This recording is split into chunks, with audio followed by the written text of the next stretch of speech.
Hello and welcome to this video. Today I'm going to unbox another Pixie box, and as you can see this one got absolutely beaten in transit, so let's hope everything inside is fine. And this one will be the Pets, Paws and Me Pixie box. I'm actually quite excited because I saw some previews of it on social media, and after the slight disappointments with the Paw box, I hope this one will be way better. And as you can see, of course, as always, first we have the booklet, and I have to say the design is absolutely adorable with like the pots on the bottom and all the animals on front. And the first mold are pen molds, so we get a bunny, a cat and a bear pen mold, and of course we also get some nibs, which is really nice because this is quite a wide assortment, and they also come with pre-cut shaker foils, which will be also really helpful. Next up we have an assortment of glitters, some like bluish, purple shifty stuff, some hollow glitters, red and like a white shifty glitter. And we also get some flowers, some reds, pinks, purples, yellows and blues. These are really pretty, I'm sure they will look great in resin. And we also get some tiny fish canes. These are so adorable. I think they're supposed to be like goldfish. They are so cute, and we actually get quite a lot of them. So you can like put them, for example, into the cat pen or something like that. And then we get some pigments, and these are some of Sophie and Toffee's crystal pigments, and I absolutely adore them because they make a nice like clear, colorful thing, almost like candy colored. And we got some yellow, red and green, and then we have some tiny hollow glitter cats. These are so cute. And we get some more fine glitter. This is like the really fine type, and the color I got is blue. I presume it's random. And we got some charms. We get two like bronze colored paws with like some black glitter, and two snakes, one in like a almost like copper bronze color and one in like silver. And we also get like a tiny like almost shaker bunny mold. This one is like a very flat shaker, I'm not sure it's meant to be a shaker. And then we get a fish mold, and this looks very majestic and beautiful, like how the fins are spread out and all that. And it really reminds me of like a betta fish or something like that. And we also get some birds, so quite a variety of animals. I have to say I only recognize some of the birds, like the sparrow, the obviously the dove, and such. But yeah, I'm sure like some of you guys will recognize all of them. I'm not quite sure. I think like some of them we don't have here in Middle Europe, so that might be why. And then we get some little charms. These I think are supposed to be pet tags, so like cat heads, fish, some spheres and bones. And we get some cats.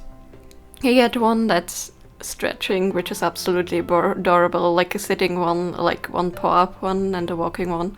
I'm sure as embeds these will look really nice.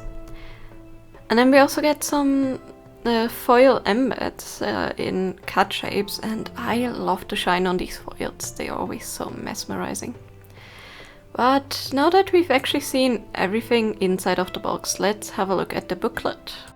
Of course the card design is absolutely adorable, and we get to see some more like pet designs on the inside, and I love the paw background.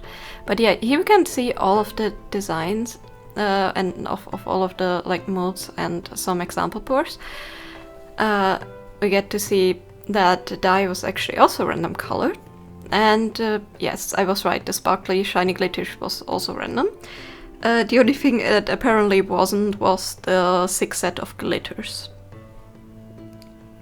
But anyways, let's actually make something. Now before I actually start making anything, let me just say I'm not a huge fan of actually putting resin type like charms on your cat's collar and stuff, because it might get loose and then they might like chew on it and such, and resin is a chemical, it's not healthy when you ingest it. So like I wouldn't actually like put the tags on the pet, but you can easily like take some of your pet fur, embed that into the tag and like use it as a keychain or something. I think that would be really, really adorable. But let's actually get to what I'm making. I actually wanted to make some of the pens, but I'm gonna make one pen an actual pen, and the other pen I'm gonna try to make a hairpin. So for the actual pen, I actually like put in a nib, and you need to pay attention. There's a little like indent on the bottom where like the end of the pen is, that you have to like slide it in. And that takes a little bit of force.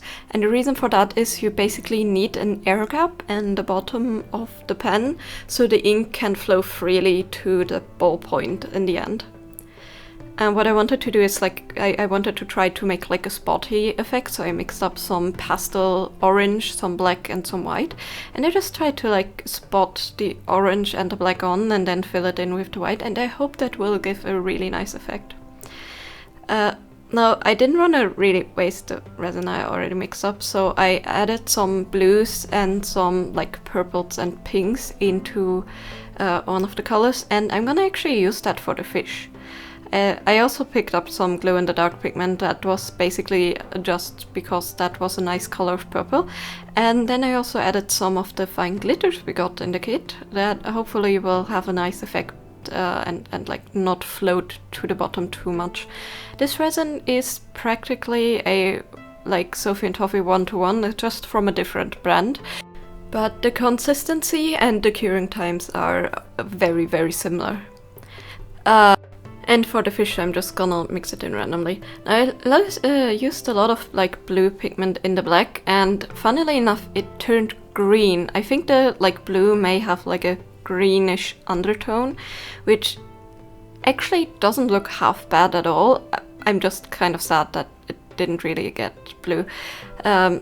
Now for like two of the cats, I'm gonna mix up like a tealish blue color, like more pastel-y, and I'm gonna try to like mix that randomly with some black. I hope that will turn out nice. I'm not too sure, since there was quite a lot of blue on the base, and I don't know if it mixes well.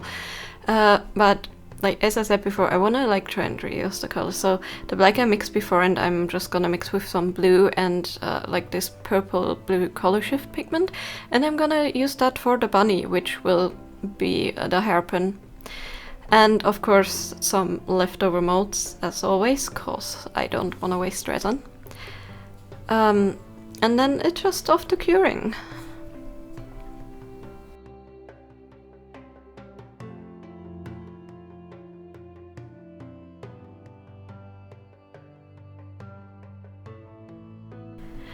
So the mold I was actually most excited about is the fish mold, because that had a lot of details and I thought it would look really nice with the glitters, and it turned out super well. Now the black isn't really showing up on the front, but I think that doesn't really matter, because in the parts it does, it looks really cool, and how the glitters and like the especially the blue glitters and all that sank to the bottom a little bit. I think it looks super pretty and majestic. I'm sure like as a topper, when you actually pour like a coaster or something like that, it would look really cool. Like something that like kind of pops out of the coaster. Now the leftover like diamond shape, the bottom actually looks really cool with how the pigments move. The tops, the glitter kind of just came through. It's okay, I guess it's a good paper weight. It's a good thing to like use up resin. The bunny actually got a little air bubble like right on the face of it, and actually the like resin was still a little bit soft, which is why I'm struggling, but it was actually not that difficult at all to mold. But yeah, just a tiny little air bubble in the face, and I must have overfilled it a little bit because there's some sharper edges on the back, but I can easily trim that. As I said, it's quite soft still, so like a pair of like thin like cutters, or even sometimes scissors or just an X-Acto knife will help. But yeah, this definitely needs cutting for me to be able to use it as a hairpin, or else it will get stuck in my hair. And now for the pen, I have to say the effect turned out really nicely. Now the tip of this one is actually a bit more stuck, but that's just because there's less air, because obviously the pen nib is inside. And you have to be careful. Now I kept the tip on the pen to protect it while puring. If some resin would spill, that you can still like remove the wax and maybe use the pen. But I lost that in the mold, so I had to fish it out later. But there was absolutely no resin in there, and the like little indent they made for the airflow actually worked out super well, and the pen is writing beautifully. Now for the cat pen, I did want to make it a shaker. Contrary to what I always say that I don't like working with shakers, I thought this would fit really well.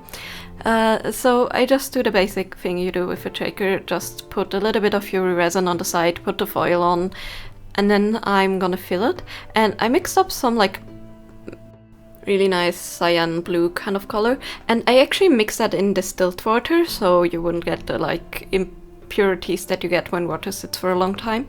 And then I'm just using some clear shaker oil, and that should hopefully give a nice effect. Now you do want to make sure that there's a little bit of an air bubble in there. Mine was sadly too small, because it does tend to like not move as well if there's too little of an air gap. Mine still moves in a like really funny way, but it doesn't like really like swish around as much as I'd hoped for it. But it still works, and in the end all I did was just use some clear UV resin to first of all dome the top to make it look nice, and of course also fill in the sides to make sure nothing will leak. Now the good thing about the pen molds is they actually have a little like indent in the mold for like making it easier to fill it, so you don't have to actually drill a hole to make it a shaker, which is always appreciated. Now sadly I lost some of my camera footage, which entailed two pours. The first one is this clear like purplish pour, obviously the like purple clear maker of the resin. I got a little too many drops in there because it's a liquid, but I still think it looks really cute, and obviously over time the purple will subside a bit and it will get clearer as the resin yellows.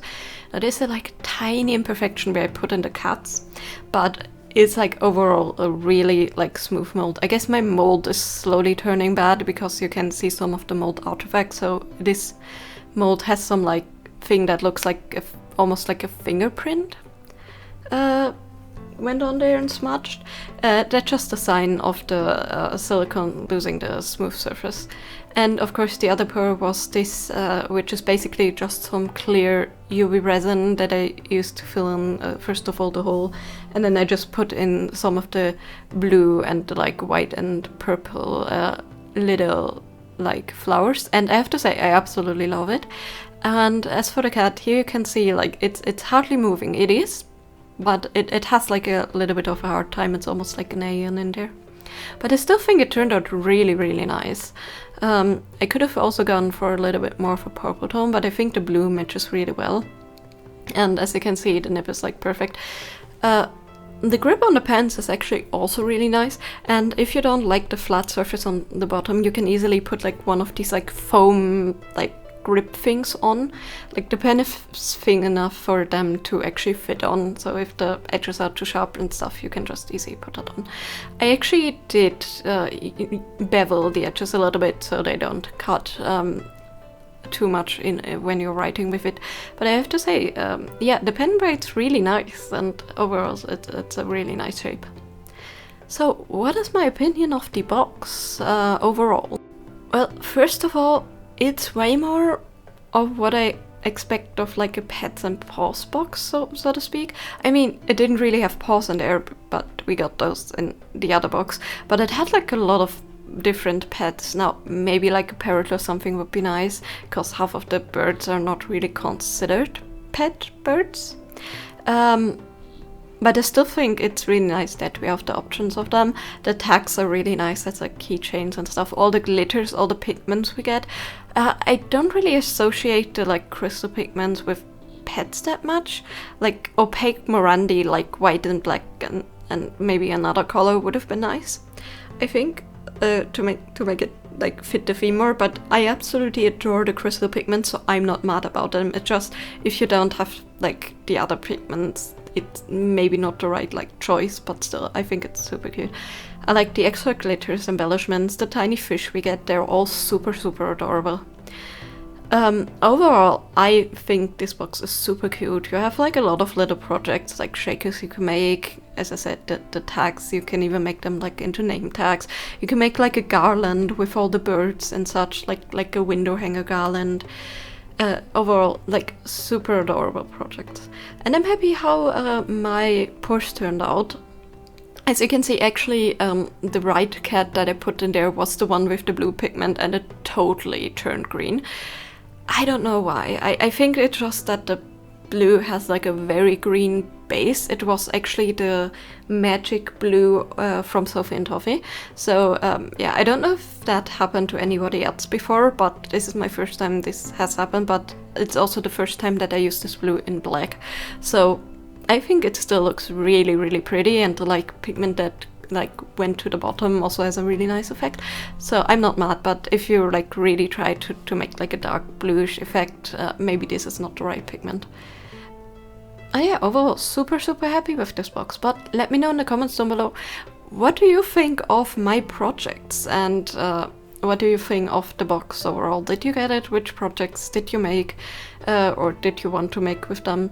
And also a little side note, I did shave down the like sharp edges on the blue, so to speak, pen that I'm gonna use as a hair pen, and it works actually really well. Since it's so thick, it obviously needs a little bit more of wiggle room in your hair, but it sits really well and it looks really adorable. So I'm quite happy with how that turned out. So you don't have to make a pen, you can easily make either like a fidget like stick or something that you can shake, like almost like a magic wand, like shaker kind of thing, or as I did just now, a hairpin, or maybe even just like one of the like knit jacket like or knit shorts kind of pins. I think that works out really well. So the molds are actually quite more versatile than you would think. But yeah, I hope you enjoyed this video, and I will see you around next week. Have a nice day. Bye bye!